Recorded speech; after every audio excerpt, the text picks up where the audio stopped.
ദൈവനാമത്തിന് മഹത്വം ഉണ്ടാകട്ടെ. ഇന്നത്തെ വചന ധ്യാനത്തിലേക്ക് ഏവർക്കും സ്നേഹപൂർവ്വം സ്വാഗതം.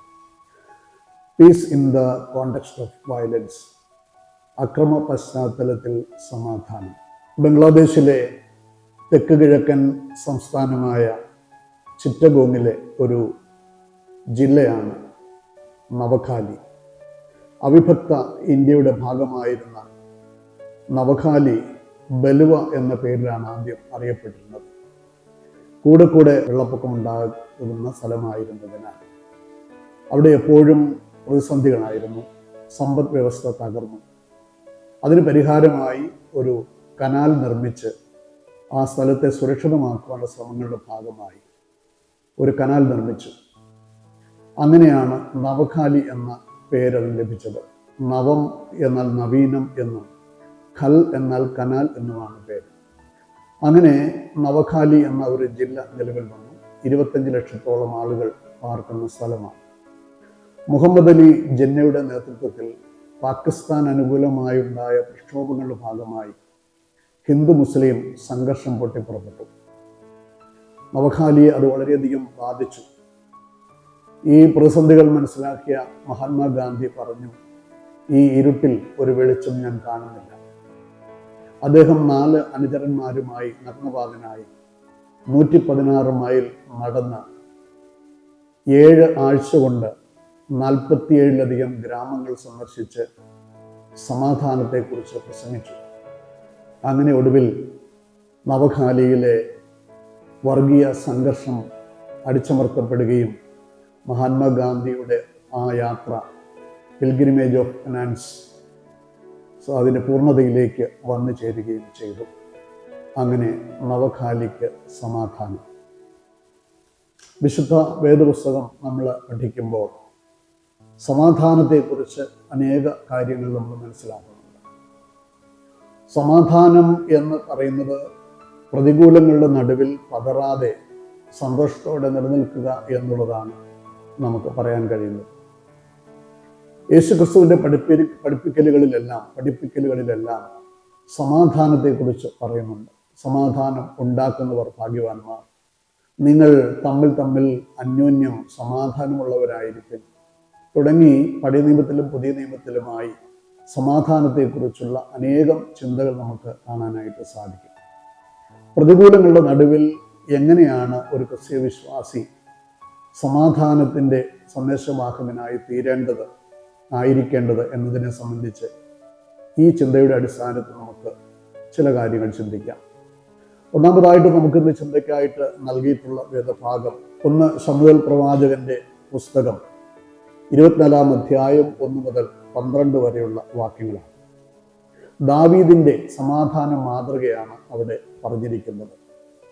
ശൗലും ദാവീദുമായുള്ള ശത്രുതയുടെ നടുവിൽ ശൗലിനെ വധിക്കാനായിട്ടുള്ള എല്ലാ സാഹചര്യങ്ങളും തനിക്ക് അനുകൂലമായി വന്നിട്ടും ഗുഹയിൽ ഒളിച്ചിരിക്കുമ്പോൾ അദ്ദേഹത്തിൻ്റെ വസ്ത്രത്തിൻ്റെ ഒരഗ്രം മാത്രം മുറിച്ചെടുക്കുകയും അദ്ദേഹം ഒരു ദൈവത്തിൻ്റെ അഭിഷിക്തൻ എന്ന് മാത്രമുള്ള ആ ഒരു പരിഗണനയിൽ ശൗലിനെ വധിക്കാതെ വിട്ടയക്കുകയും ചെയ്യുന്ന ദാവീദിനെ നമുക്ക് കാണാൻ സാധിക്കും. ദാവീദിൻ്റെ ഈ സ്നേഹം നമുക്ക് ഏറ്റവും അനുകരണീയമാണ്. നമ്മുടെ ജീവിതത്തിലും നമ്മുടെ ശത്രുവിനെ തോൽപ്പിക്കാനോ ശത്രുവിനെ പ്രയാസപ്പെടുത്തുവാനോ ഉള്ള ഏറ്റവും അനുകൂലമായ എത്ര സന്ദർഭങ്ങൾ കിട്ടിയാലും ദൈവനാമത്തിൽ അവനോട് ക്ഷമിക്കാൻ നമുക്ക് ഇടയാകണമെന്നാണ് ദാവീദിൻ്റെ ചിന്ത ഈ ഭാഗത്ത് നമ്മെ ഓർമ്മിപ്പിക്കുന്നത്. രണ്ടാമതായിട്ട് റോമാലേഖനം 12-ാം അധ്യായം 14 മുതൽ 21 വരെയുള്ള വാക്യങ്ങളാണ്. കഴിവുള്ള എല്ലാവരോടും സമാധാനം ആചരിപ്പിൻ എന്നവിടെ പറയുന്നു. അപ്പോസ്തലിക ഉപദേശം അങ്ങനെയാണ്. മറ്റുള്ളവരുമായി ഐകമത്യം പാലിക്കുക, തിന്മയ്ക്ക് പകരം തിന്മ ചെയ്യാതെ നന്മ ചെയ്യുന്നവരായിരിക്കുക. Live in harmony, expressing and showing love for others. നമ്മുടെ വിധിക്കുന്ന സ്വഭാവം, ജഡ്ജ്മെന്റൽ ആറ്റിറ്റ്യൂഡ്, ഹേറ്റ് ക്യാമ്പയിൻസ്, വെറുപ്പിൻ്റെ അനുഭവം, ക്യാരക്ടർ അസാസിനേഷൻ, വ്യക്തിത്വ ഹത്യ, ഫണ്ടമെന്റൽ ഐഡിയോളജിയിൽ നിന്നുള്ള വ്യതിചലനം, ഇതെല്ലാം സമാധാനത്തിന് ഭംഗം വരുത്തുന്നവയാണ്. അതുകൊണ്ട് അക്രമത്തിൽ ആയുധങ്ങൾ കൊണ്ട് മാത്രമുള്ള ഒരു അക്രമം എന്നതിനേക്കാൾ ഈ രീതിയിൽ മുൻപ് പറഞ്ഞ കാര്യങ്ങളൊക്കെ അസമാധാനം വരുത്തുവാൻ സാധ്യമായിട്ടുള്ള കാര്യങ്ങളാണ് എന്ന് മനസ്സിലാക്കി ടു എസ്റ്റാബ്ലിഷ് ഹാർമണി എന്ന് അപ്പോസ്തലന്മാർ നമ്മെ ഉപദേശിക്കുന്നു. മൂന്നാമതായി യേശുവിൻ്റെ ഉപദേശമാണ് മത്തായിയുടെ സുവിശേഷം 5-ാം അധ്യായം 38 മുതൽ 48 വരെയുള്ള വാക്യങ്ങൾ. യേശു 3 വിധത്തിലുള്ള സ്നേഹത്തെക്കുറിച്ച് പഠിപ്പിക്കുന്നുണ്ട്.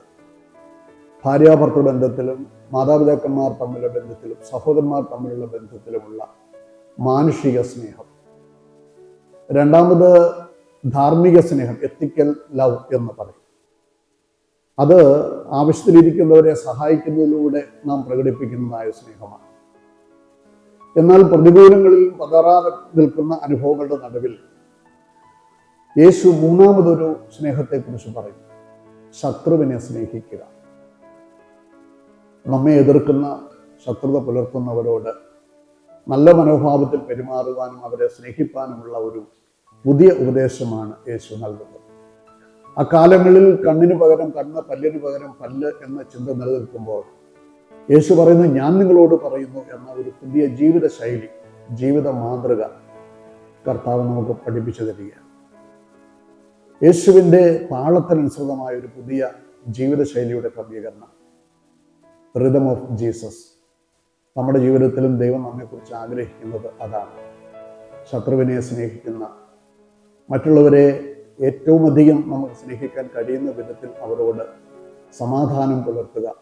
അതാണ് ദൈവം നമ്മെക്കുറിച്ച് ആഗ്രഹിക്കുന്ന കാര്യമെന്ന് പറയുന്നത്. ഈ അടുത്ത കാലത്താണല്ലോ അമേരിക്കയിലെ ടേണിംഗ് പോയിന്റ് USA ഫൗണ്ടറായ ചാൾസ് കിർക്കിൻ്റെ മരണം. സെപ്റ്റംബർ 10, 2025 അദ്ദേഹം യൂണിവേഴ്സിറ്റിയിൽ നടന്ന ഒരു പരസ്പരമുള്ള സംവാദത്തിനിടയിൽ അക്രമിയുടെ വെടിയേറ്റ് മരിച്ചു. അദ്ദേഹത്തിൻ്റെ ഭാര്യ എറിക പറഞ്ഞു, അദ്ദേഹം നമ്മുടെയൊക്കെ മനസ്സിൽ ഇനിയും ജീവിക്കും. അദ്ദേഹം നമുക്ക് നൽകിയ സ്നേഹവും ഉപദേശങ്ങളും എല്ലാവരുടെയും മനസ്സുകളിൽ ഉണ്ടാകും. അദ്ദേഹത്തെ ആക്രമിച്ച് അകാലത്തിൽ കൊലപ്പെടുത്തിയ ശത്രുവിനോട് ഞാൻ ക്ഷമിക്കുന്നു എന്നാണ്. നമ്മുടെ ജീവിതത്തിലും അനുകരണീയമാകേണ്ട മാതൃക ഇതാണ്. ശത്രുവിനെ സ്നേഹിക്കാൻ, മറ്റുള്ളവരോട് ഏറ്റവും അധികം സമാധാനത്തിൽ പുലരുവാൻ നമ്മുടെ ജീവിതങ്ങളെയും യേശുവിൻ്റെ താളത്തിലേക്ക് ക്രമീകരിക്കാൻ ഇടയാകട്ടെ. അതിന് ദൈവത്തിൻ്റെ പരിശുദ്ധാത്മാവ് നമ്മെ സഹായിക്കട്ടെ എന്ന് പ്രാർത്ഥിച്ചുകൊണ്ട് ഈ വചനചിന്തയിൽ നിന്ന് വിരമിക്കുന്നു. ദൈവം നമ്മെ അനുഗ്രഹിക്കുമാറാകട്ടെ. പ്രാർത്ഥിക്കാം. ദൈവമായ കർത്താവേ, സ്വർഗ്ഗസ്ഥ പിതാവേ, അങ്ങ് സമാധാനത്തിൻ്റെ ദൈവമായിരിക്കാൻ നമ്മെ സ്തോത്രം. ദാവീദിനെ പോലെ ഞങ്ങളുടെ ശത്രുക്കളുടെ മുമ്പിൽ ഒരു പക്ഷേ ഞങ്ങൾക്ക് എല്ലാവിധത്തിലും അവരെ നേരിടുവാനുള്ള സന്നാഹങ്ങളുണ്ടെങ്കിലും സാധ്യതകളുണ്ടെങ്കിലും അതൊക്കെ മാറ്റിവെച്ച് അവരോട് ക്ഷമിക്കാൻ നീ ഞങ്ങൾക്ക് ക്രമം നൽകണമേ. അപ്പോസ്തലന്മാരുടെ പഠിപ്പിക്കലുകൾ കാണുന്ന പോലെ കഴിയുന്നിടത്തോളം മറ്റുള്ളവരുമായി സമാധാനം പുലരുവാൻ ഞങ്ങളെ സഹായിക്കണമേ. യേശു പഠിപ്പിച്ചതുപോലെ ദൈവസ്നേഹം, യേശുവിൻ്റെ ഋതം താളത്തിനനുസൃതമായി ശത്രുവിനെ സ്നേഹിക്കുന്ന മനോഭാവത്തിൽ ജീവിപ്പാൻ ഞങ്ങളെ സഹായിക്കണമേ. അക്രമവും അനീതിയും നിറഞ്ഞു നിൽക്കുന്ന ഈ ലോകത്തിൽ സമാധാനവാഹകരാകുവാൻ ഞങ്ങളെ അവിടുന്ന് രൂപാന്തരപ്പെടുത്തണമേ. മറ്റുള്ളവരോട് ആ ഒരു ഉപദേശം നൽകുവാൻ ഞങ്ങളെ പ്രാപ്തിപ്പെടുത്തണമേ. മിശിഹാമൂലം ഞങ്ങളുടെ പ്രാർത്ഥന ദയതോന്നി കേൾക്കണമേ. ആമേൻ.